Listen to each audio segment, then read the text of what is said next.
Welcome back to the Kaspa Silver YouTube channel. In today's video, we're going to be talking about MEV and just basically covering the basics of it and how Kaspa is a protocol that is built to be resistant to it on the base layer without any new extra measures, but just simply because the way Kaspa has been built. So let's first kind of talk about what is MEV. So MEV stands for maximum extractable value. And this was not the original meaning. This has been changed to this because Ethereum changed to proof of stake. MEV originally was minor extractable value, but since Ethereum changed to proof of stake, they changed it to maximum extractable value. Now, MEV refers to the maximum value that can be extracted from block production in excess of the standard block reward and gas fees by including, excluding, and changing the order of transactions in a block. And the reason why all of this is mainly possible on other networks besides Kaspa is because of the design, how blocks are produced. In almost every single other network besides Kaspa, blocks are produced as a chain. And as you can see here, blocks get added to this chain after a few seconds. With Ethereum, I believe it's every 15 seconds. And this makes it very easy for bots and MEV attackers to be able to try and manipulate the future block because there's enough time to see what the next block is going to have and the transactions that are going to be in that block. Now, there are a lot of different MEV attacks, and they're things like front running, back running, sandwich attacks, transaction reordering, transaction exclusion, time banding attacks, liquidation sniping, and NFT mint sniping. And MEV attacks become much more prominent on a network that enables smart contracts. And Kaspa is currently going to be enabling smart contracts via the layer 2, and layer 2 solutions like Agro Labs is advertising their solution as being MEV resilient. Now, why is this? Well, Kaspa was launched back in November 7th, 2021. And when Kaspa was launched, it launched without smart contracts because the goal was to build a foundation that is not on sand, but instead on solid ground. And this foundation built what we have now currently, which is Kaspa as being the best proof of work in the world right now that can scale and remain decentralized and secure. The main difference between Kaspa and all other blockchain networks is how blocks are produced. As you can see here, you are watching Kaspa in real time producing 10 blocks per second. And when we compare that to Ethereum, you could see that Ethereum is only able to produce one block every 15 seconds or so. And you could see that it creates a chain. But with Kaspa, it's not a blockchain, but rather it's a block DAG, and blocks are produced in parallel and then reordered after they get included to the network.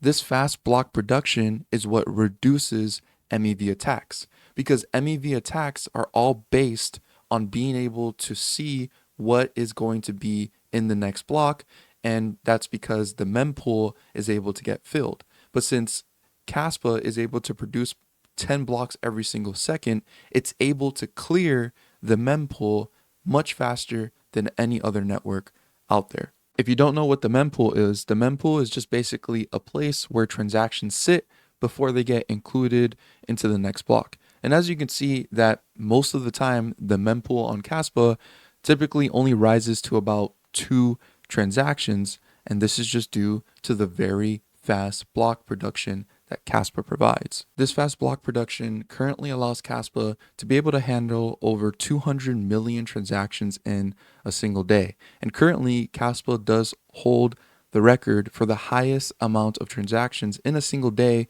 for a proof of work network. So these MEV attacks can cause things like this. It says here, crypto trader gets sandwich attacked while making a stablecoin swap, losing over $215,000 to an MEV bot. And this is a problem. And because this exists, other networks are always trying to come up with different ways to prevent MEV. Now, Kaspa decided to purposely not focus on smart contracts to be able to ensure that the foundation was built to resist this type of stuff, because Kaspa wants to make sure that it does everything right from the beginning. The user over here, bank quote underscore dag, has a really great article where he actually covers MEV resistance and compares fast blocks and block dag versus transaction reordering, which is usually what other networks will choose to do to try and limit MEV. He says here Kaspa produces roughly 10 or more blocks per second with multiple miners, often generating blocks simultaneously.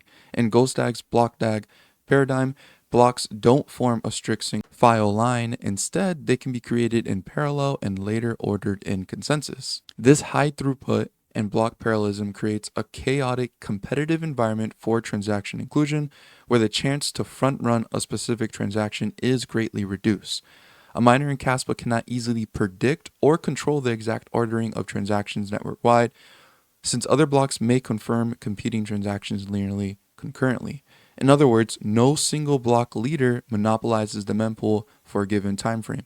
The mempool of pending transactions is being emptied by many miners in parallel. This inherently blunts straightforward MEV strategies like the typical insert my transaction right before and after the victim's transaction pattern seen in Ethereum sandwich attacks. To illustrate, imagine a scenario of Kaspa-based decentralized exchange. If a bot sees Alice's swap transaction in the mempool, by the time it crafts a front-run transaction, several blocks might be mined by different miners, possibly already including Alice's trade. Even if the bot's transaction makes it in, it may not fall directly before Alice's in the final order, because another miner's block could interleave other transactions. This natural randomness in competition and block ordering dramatically increases the uncertainty for MEV extractors.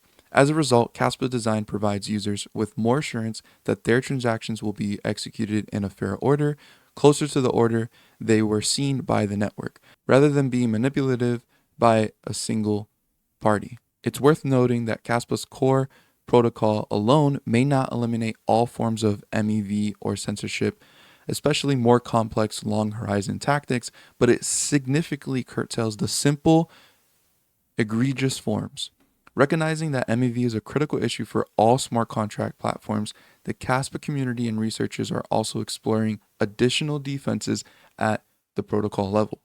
Some forward-looking ideas include implementing fair transaction ordering transactions by timestamps or when they were first seen by the network rather than by miner preference, using threshold encryption where transactions are submitted in encrypted form so miners can't see their content to exploit them until after ordering is decided, and even MEV burn auctions where any MEV that is extractable is captured and burned or redistributed rather than kept by the miner. One intriguing concept discussed by researcher Jonathan Sompliminski is leveraging Kaspa's high block rate to have miners essentially outbid each other for transactions in a way that any potential MEV profit gets canceled out by what miners pay back to the system, like miner giving kickbacks equal to MEV, making the net gain zero. While these advanced solutions are in research stages, they underscore Kaspa's commitment to game theoretic fairness in the base layer. In summary, Kaspa's fast block tag architecture provides a strong defense against typical MEV exploits by removing the single choke point of transaction ordering. With multiple blocks per second and decentralized ordering, Kaspa makes it exponentially harder for any miner to manipulate the sequence of transactions for profit. This stands in sharp contrast to earlier generation networks and suggests that Kaspa's design is well suited for a future of fair and open decentralized applications, where even the base layer consensus actively works to limit extraction and exploitation, preserving more value for users and enhancing trust in the network. Now, when I announced that I was going to be researching MEV a little bit to prepare a small video explaining it, I had Retro Mike Tech make this comment and say, make sure you evaluate Verus. They implemented a fee pool, so miner fees going to an on-chain pool and then get distributed across the following 100 blocks, thus preventing any advantage of trying to control what transactions get included. To my knowledge, it's the only chain that has actually solved MEV while at the same time incentivizing miners to remain on the chain instead of hopping. Now, to me, this does seem like a pretty innovative idea to try and solve MEV, but this solution had to be created because of the fact that Verus is unable to produce blocks at the same speed as Kaspa. If we're looking at Verus right now, we could see here that the last block was 3 minutes ago as of recording. So the block production is very slow, and because of that, you have to worry about MEV bots able to predict what's going to be in the next block, since transactions do get filled up in the mempool. So with Kaspa, you don't even need to worry about this at all. So the solution here is pretty great, but Kaspa pretty much doesn't even have to worry about the simple MEV attacks from ever happening because of its high throughput. I would also add that the fast block production of Kaspa is not the only thing Kaspa is going to rely on to be MEV resistant, because as we read over here, there is research underway into other methods to even increase the MEV resistance to really make it 0, but it is already extremely low for it to even happen in the first place. I had a user within my Discord say, wow, it sounds counterintuitive, but I think the existence of MEV and all other protocols has actually helped the growth of those protocols. When there are MEV opportunities, there will be traders. In Chinese proverbs, there's a saying, if the pond is too clear, there will be no fish. And I get the point here is that when MEV exists, it actually encourages these bots and traders to actually try and manipulate the network. And those users are actually on that network for that kind of purpose, increasing the usage of those networks. But to me, I said here, it hurts users, and users simply accepted the reality of it existing and bear the risk. It also hurts the representation of the product the user is using, since typically the user doesn't know it exists and blames the provider. Imagine now providers of these products can now come to a network where their users will have a much less chance of MEV attacks ever happening. And that's the key thing here. MEV attacks are pretty much accepted within crypto, and a lot of users don't really know it exists. And if it happens, they are most likely to just blame the provider they were using. Now, the providers don't like the fact that it happens because it hurts users and may actually prevent a user from using their service.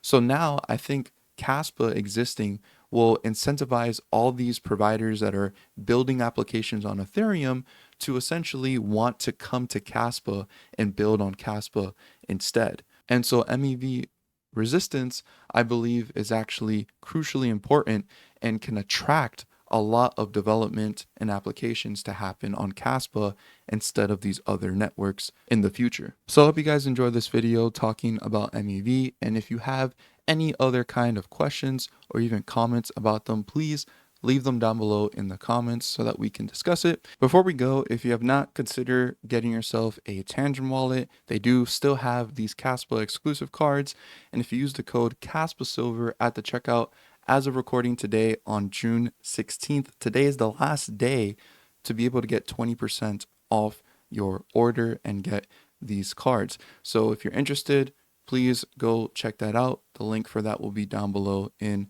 the description. I do receive a commission if you use my code, and it greatly does support this channel. So I do thank you so much for looking into that. Thank you again for watching. Leave a like, subscribe to the channel if you guys are new around here. And as always, don't be average, be different.